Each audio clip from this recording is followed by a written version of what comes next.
दोस्तों, हमारी पृथ्वी और मार्स सोलर सिस्टम के इन प्लैनेट्स का एवोल्यूशन एक ही समय पर हुआ था, पर इन दोनों प्लैनेट्स में जमीन आसमान का अंतर है। अब दोस्तों, एक तरफ जहां पृथ्वी पर हम इंसानों के लिए सभी लाइफ कंडीशंस मौजूद है, तो दूसरी ओर मार्स एक वीराना सा प्लैनेट है।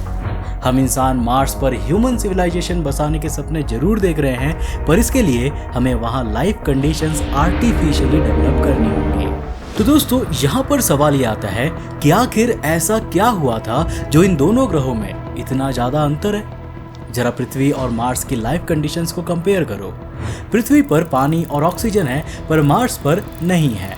पृथ्वी के पास एक रिच एटमॉस्फेयर है, पर मार्स का एटमॉस्फेयर बेहद ही थिन है। अब दोस्तों, मार्स की इन सभी कमियों की जड़ एक ही चीज की कमी में छिपी हुई है, और वो एक चीज है मैग्नेटिक फील्ड। जी हाँ दोस्तों, मंगल ग्रह के पास धरती की तरह स्ट्रॉन्ग मैग्नेटिक फील्ड नहीं है। पृथ्वी पर पानी की प्रेजेंस और थिक एटमॉस्फेयर, इन दोनों फैक्टर्स के पीछे स्ट्रॉन्ग मैग्नेटिक फील्ड का ही हाथ है। पर दोस्तों, क्या आप जानते हैं कि पृथ्वी के इतिहास में एक ऐसा भी समय आया था जब पृथ्वी ने लगभग अपनी मैग्नेटिक फील्ड को खो ही दी थी।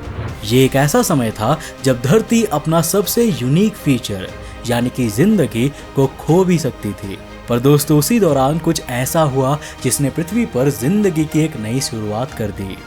तो आखिर क्या था पृथ्वी की मैग्नेटिक फील्ड का इतिहास और वो लकी इवेंट जिसके कारण आज हम इंसान इस ग्रह पर रह रहे हैं? वेल दोस्तों, आज के इस वीडियो में हम सभी इन्हीं बातों को जानने वाले हैं। तो हेलो गाइस, मैं हूं कौशिक और चलिए आज जानते हैं आज से 55 करोड़ साल पहले हुए एक करिश्मे की कहानी।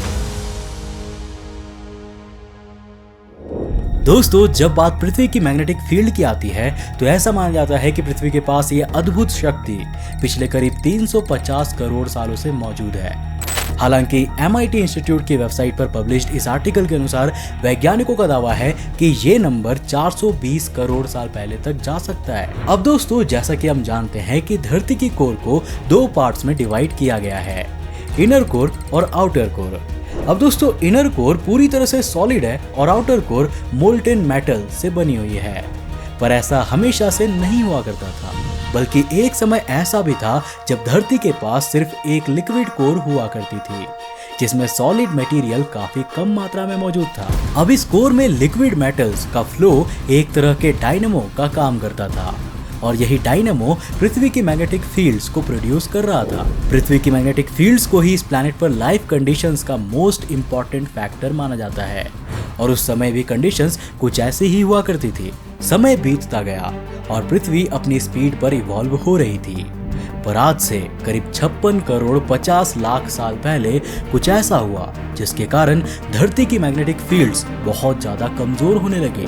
अब कुछ लोग यहाँ मानते हैं कि उस समय धरती ने अपने पोल्स को रिवर्स कर लिया था, तो कुछ का कहना है कि जियोलॉजिकल चेंजेस के कारण धरती की कोर ठंडी पड़ने लगी थी। हालांकि इसका एग्जैक्ट रीजन हमें अभी तक क्लियर नहीं है, पर हाँ यार, हुआ ये पृथ्वी की कोर के टेम्परेचर डाउन होने से ही था। अब दोस्तों, धरती का मैग्नेटोस्फीयर श्रिंक होने लगा और वो आज के कंपैरिजन में सिर्फ 10% ही बच पाया था। ओजोन लेयर बर्बाद हो गई और सन से आने वाली UV रेडिएशन ने धरती के जीवों की जान लेना शुरू कर दिया। मतलब सिंपल वर्ड्स में कहूँ तो कंडीशंस यहाँ कुछ इस तरह से बन गई थी कि धरती मार्स की तरह बन सकता था। मतलब पृथ्वी पर ना तो पानी होता और ना ही एटमॉस्फेयर और ना ही जिंदगी। लेकिन इसी दौरान कुछ ऐसा हुआ जिसके कारण आज हम इंसान इस दुनिया में जीवित हैं और आप सभी बैठकर इस वीडियो को देख पा रहे हो। अब दोस्तों, इस लकी इवेंट के बारे में वैज्ञानिकों ने हाल ही में की गई कुछ स्टडीज से पता लगाया है। इस लकी इवेंट के बारे में वैज्ञानिकों ने हाल ही के कुछ स्टडीज में पाया है। अब यार जरा एक मिनट के लिए सोचो, हम इंसानों को घर देने के लिए हमारी पृथ्वी ने कितना कुछ सहा है, लेकिन उसके बदले में हम इंसान क्या दे रहे हैं? ये और ये। वेल, हम लगातार अपनी सुंदर से दिखने वाली अर्थ में गंदगी फैला रहे हैं, जिसके कारण क्लाइमेट चेंज और ग्लोबल वार्मिंग जैसे सिचुएशंस क्रिएट हो रही है। अब यार सवाल ये आता है कि आखिर इन सब की शुरुआत कैसे हुई थी? मतलब कैसे हमने जाना कि हम इंसानों के कारण अर्थ पर माहौल खराब हो रहा है? और आखिर 2 लाख सालों से इस धरती पर रहने वाले हम होमो सेपियंस ने कब से अर्थ पर पोल्यूशन करना स्टार्ट किया था? अगर आप भी इसके पीछे की स्टोरी को सुनना चाहते हो तो मैं आपको रिकमेंड करूंगा the history of climate change audio book को, जिसे आप कुको एफएम ऐप पर बड़ी आसानी से हिंदी में सुन सकते हो। प्ले स्टोर पर 4.5 प्लस रेटिंग और 10,000 प्लस ऑडियो शो प्लेटफॉर्म के साथ कुको एफएम इंडिया का लीडिंग ऑडियो शो प्लेटफॉर्म बन चुका है, जहां आप हिंदी में लगभग हर जॉनरा की ऑडियो बुक सुन सकते हो। अब अगर आप डिस्क्रिप्शन में दी हुई मेरी लिंक से कुको एफएम ऐप को डाउनलोड करते हो और हमारा प्रोमो कोड ATV यूज करते हो तो आपको इसका ईयरली सब्सक्रिप्शन 50% डिस्काउंट पर मिल जाएगा, यानी कि 399 नहीं, केवल 199 रुपए। लेकिन हाँ, जल्दी कीजिएगा क्योंकि यह ऑफर वैलिड है केवल शुरुआती 250 सब्सक्राइबर्स के लिए। अब दोस्तों जरा अपनी स्क्रीन पर देखिए, ये है एनॉर्थोसाइट, एक इग्नियस रॉक। इस रॉक की पहचान इसके मिनरल कॉम्पोजिशन से होता है, जिसमें 90% फेल्ड्स्पार और 10% में पायरोक्सिन, इल्मेनाइट, मैग्नीटाइट और ओलिवीन जैसे मिनरल्स होते हैं। इसकी यूनिक कॉम्पोजिशन के कारण इसके अंदर मौजूद मैग्नीटाइट मिनरल, जो कि आयरन का एक ओर है, वो अपने आप को पृथ्वी की मैग्नेटिक फील्ड की स्ट्रेंथ और ओरिएंटेशन के हिसाब से अलाइन कर लेता है। अमेरिका के ओक्लाहोमा में इस रॉक के कुछ सैंपल्स मिले हैं, जो कि आज से 55 से 56 करोड़ साल पहले बने होंगे। अब इन सैंपल की स्टडी से ही हमें इस पूरी सिचुएशन का पता चलता है। अब जैसा कि मैंने आपको बताया कि धरती की मैग्नेटिक फील्ड्स के डिक्लाइन होने का सबसे बड़ा रीजन इसकी लिक्विड कोर के टेम्परेचर का डाउन होना था, पर इसी डाउन होते टेम्परेचर ने धरती के मैग्नेटिक फील्ड्स को फिर से रीस्टोर कर दिया। अब कोर का टेम्परेचर कम होने के कारण इसका आयरन कंटेंट क्रिस्टलाइज होने लगा और इसने 1200 किलोमीटर रेडियस वाला एक सॉलिड स्फीयर बना लिया, और यही स्फीयर आज धरती के इनर कोर के रूप में बना हुआ है। अब दोस्तों हुआ कुछ ऐसा कि सेंटर में आयरन के क्रिस्टलाइज होने से आउटर कोर, जो कि अभी भी लिक्विड का ही हुआ करता था, उसकी ओर ऑक्सीजन की सप्लाईज इंक्रीज होने लगी और एज ए रिजल्ट उसकी डेंसिटी हाई हो गई। इस इंक्रीज डेंसिटी के कारण आउटर लिक्विड कोर में कन्वेंशन करेंट्स ने जन्म लिया और उसका टेम्परेचर फिर से इंक्रीज होने लगा। इसका रिजल्ट ये हुआ कि पृथ्वी की मैग्नेटिक फील्ड्स फिर से रीस्टोर हो गई। हालांकि ये पूरा सब कुछ 1-2 दिनों में नहीं हुआ था, बल्कि इस पूरी प्रोसेस में 15 मिलियन यानी कि 1 करोड़ 50 लाख सालों का समय लगा था। अब दोस्तों कोई नहीं जानता कि ये इवेंट ठीक वैसा ही हुआ था जैसा मैंने एक्सप्लेन किया है, या फिर यहाँ और भी कुछ हिडन सीक्रेट्स थे।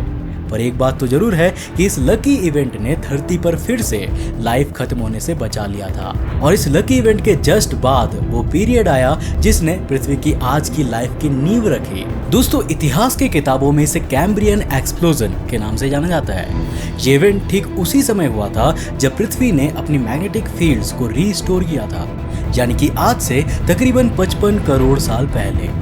कैम्ब्रियन एक्सप्लोजन में धरती पर अचानक से मल्टी सेल्युलर जीवों की संख्या बढ़ने लगी, और अगले 1.5 से 2 करोड़ सालों में पृथ्वी पर ऑर्गेनिजम्स का डाइवर्सिफिकेशन बहुत बढ़ गया।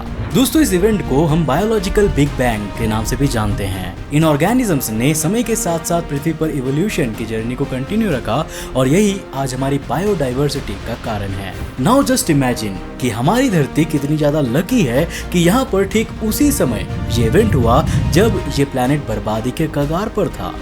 दोस्तों जब हम धरती को यूनिवर्स के पर्सपेक्टिव में देखते हैं तो ये हमें कुछ खास नजर नहीं आती। अब हमारे सोलर सिस्टम में ही 8 प्लैनेट्स हैं और उनके पास मून्स भी है। मिल्की वे में ही हम पृथ्वी जैसे कई प्लैनेट्स खोज चुके हैं, और कई तो अपने स्टार्स के हैबिटेबल जोन में भी आते हैं।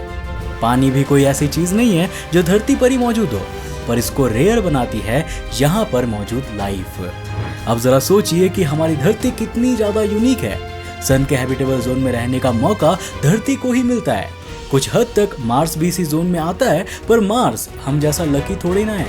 एक समय पर मार्स पर भी स्ट्रॉन्ग मैग्नेटिक फील्ड्स हुआ करते थे, पर जब मार्स की कोर ठंडी पड़नी शुरू हुई तो वहां पर ऐसा कोई भी इवेंट नहीं हुआ जैसा धरती के साथ हुआ था।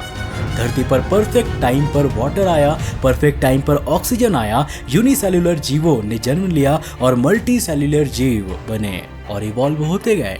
धरती के पास ओजोन लेयर है जो हमें अल्ट्रा वायलेट रेडिएशन से बचाती है, और भी बहुत कुछ ऐसा है जिसे हम रेयर कह सकते हैं।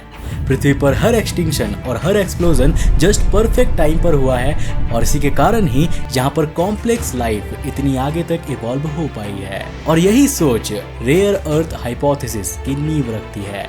यह हाइपोथेसिस कहती है कि धरती को आज की लाइफ कंडीशंस तक पहुंचाने के पीछे इनफाइनाइट एस्ट्रोफिजिकल और जियोलॉजिकल इवेंट्स एंड सर्कमस्टेंसेस के एक परफेक्ट कॉम्बिनेशन का हाथ है।